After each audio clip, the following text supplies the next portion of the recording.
turfa taqdir yo'llarini ko'rdim. Mehr qahat dillarni ko'rdim. Kulib turib chayondek chaqar, zahri qotil tillarni ko'rdim.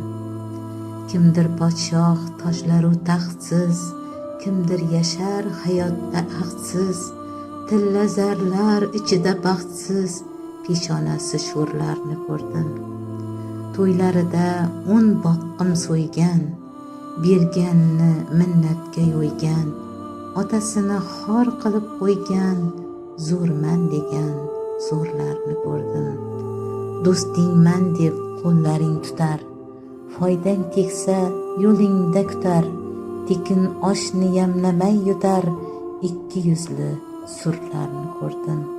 Haqdan faqat dunyo so'ragan, ojizlarning molin talagan, iymonini parda o'ragan, ko'zi ochiq ko'rlarni ko'rdim. Ko'kda misol oy bo'lib boqqan, yuzga hijob pardasini tortgan, nomusini bir pulga sotgan, ifori yo'q gullarni ko'rdim. Davlat topib topmagan aql, ehson nima bilmagan baxil, qorni to'q-u badavlat faqir, o'z nafsiga qullarni ko'rdim.